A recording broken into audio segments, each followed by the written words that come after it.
Chapter 1. The wood is splintered around the lock where he wedges a knife to force it open.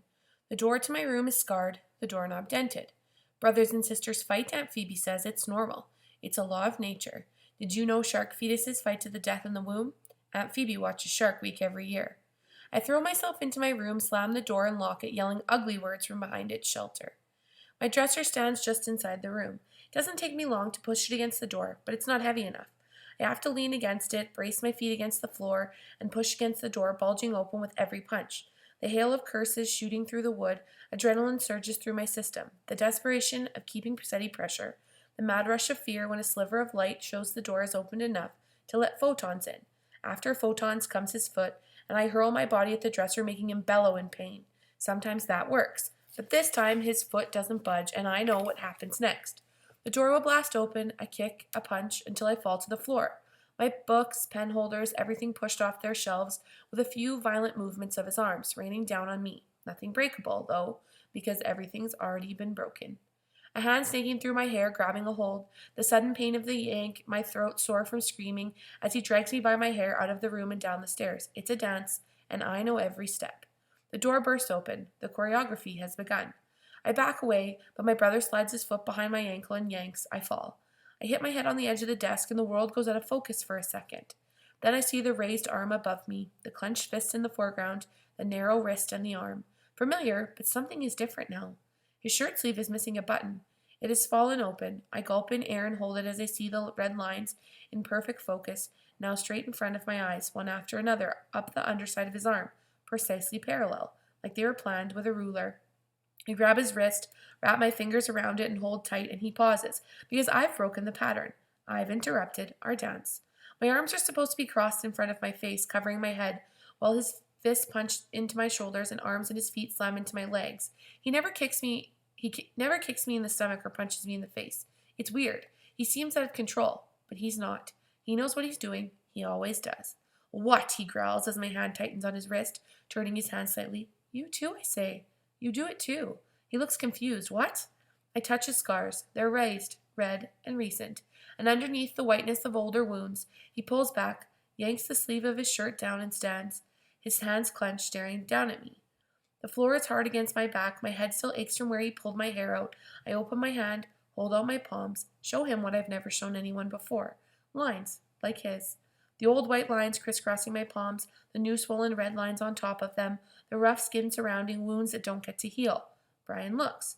Then he walks away and I'm still on the floor, with my books strewn around me, my pens dotting the floor, a head that aches, but I'm smiling, because for a moment, I love my brother again. His bike roars, the wall shivers, and the roar softens into a purr before it vanishes into the distance, and I stare up at my empty bookshelves and think about the Doppler effect. You shouldn't provoke him, Aunt Phoebe stands in the doorway. Her gaze flutters from the books on the floor to the empty shelves, and then she rubs her temples. Aunt Phoebe works shifts. I never know when she's at home and when she's not, but it doesn't matter anyway. What a mess, she says. I stand up, start putting the books back up the shelves. I don't bother being neat, simply pile them up. They'll be down on the floor again soon enough. But the heavier ones go on the bottom shelves. That's what they recommend for earthquakes.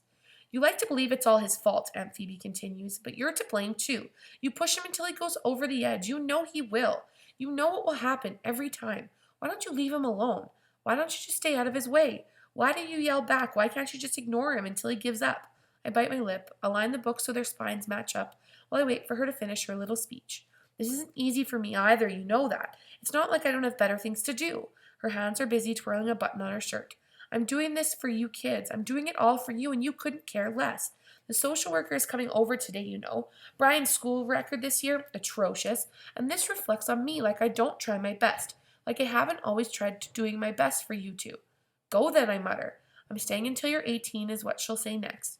When you're 18, Aunt Phoebe says, and her face relaxes, an almost invisible smile tugging at her lips as she looks over my shoulder, like she can see out the draped window toward the home she had to abandon to look after us, into a future where she's free. We'll have to make this work until then, don't we? Sweetie, if we all try our best, all of us. I hate when she calls me sweetie. It's fake. She knows that's what Mom used to call me and Brian both, and that's why she uses it, like using the word will make me into the sweet little kid I used to be. She reaches out as if to tuck my hair behind my ear like Mom used to do too. I rear my head back and scowl at her. I'd like to kick the door shut in her face, but ignoring her makes her go away sooner. And her hand falls down, she sighs, walks off, back to the kitchen for a smoke and a coffee from a mug with an astrology sign. It's not her mug, not even her sign. Nothing in this house is hers and she knows it. She walks around like a stranger, or maybe more like a servant, but she's not the only one who doesn't want to be here. The morning sun pulls me outside. I stand up on the porch and turn my face up, feel the warmth seep into my skin, picture the sun's radiation searing my DNA, warping it until my cells spiral out of control. My skin feels red and swollen when I go back in the house. I take a washcloth and hold it cold and wet against my skin. Look in the mirror because it's safe now. My image is distorted by an after image of the sun burning itself into my retinas. It's safe now because all I can see is a shape, a shadow, not a person. I'm broken, but nobody's trying to fix me. The social worker will be here at 4. I make myself scarce so by the time she arrives, Aunt Phoebe will think I'm not around. I lie down outside the kitchen window in a warm bed of grass, bugs crawling all over my arms and legs, and inhale summer while I wait. Mrs. Foster is always punctual, always exactly on time, and her little drama with Aunt Phoebe has been perfected over time. Their ritual, the coffee, the tea, the chocolate chip cookies and ginger cake, their small talk about town politics before they settle down to business, to us. That discussion, too, is familiar. First there's Aunt Phoebe's litany of complaints about us, then Mrs. Foster soothes her. I'm not sure I can do this anymore, Aunt Phoebe groans. I understand. Mrs. Foster says that's what we're here for, to support you. It isn't an easy task you've taken on. It's getting worse. They never seem to have recovered after their parents' death. I've done my best, and as they get older and stranger, I feel like I don't know them at all. I can't connect with them at all, and I know they hate me. They don't hate you. They're teenagers. When they're a bit older, they'll appreciate all you're doing for them. I don't know. Sometimes I hear myself talk to them, the things I say and how I say them, and I don't blame them.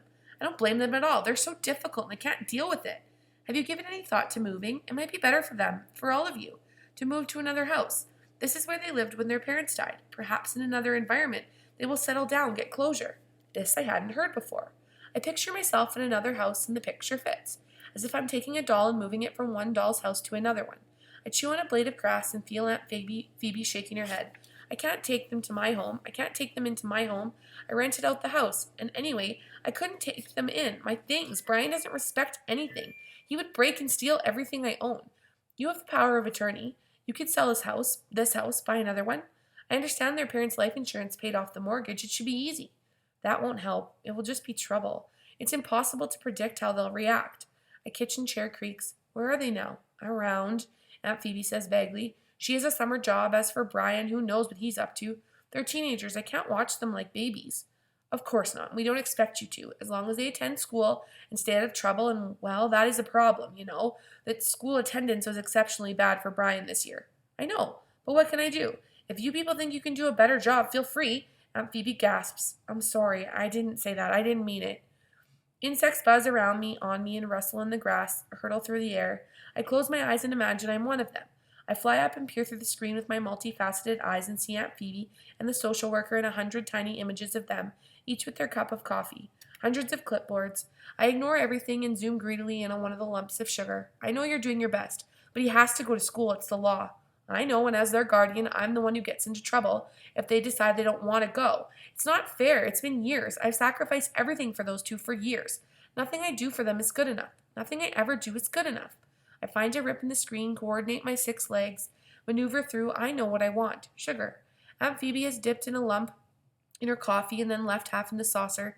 The sugar molecule is warm and fragrant. We know, the social worker says soothingly. They're lucky to have you. They hate me. I can't reach them. I can't reach them at all. I'm so close to giving up. There, Miss Foster says. It's the final step of the ritual. Aunt Phoebe's tears, Mrs. Foster's murmurs of encouragement, then tissues, a deep breath, and a brave promise to soldier on because we're family, and of course she loves us. It's not that she doesn't love us. My eyes are still closed. I land on the edge of the saucer, balance on my 6 feet, dip my proboscis into the soggy surface of the sugar lump, and feed.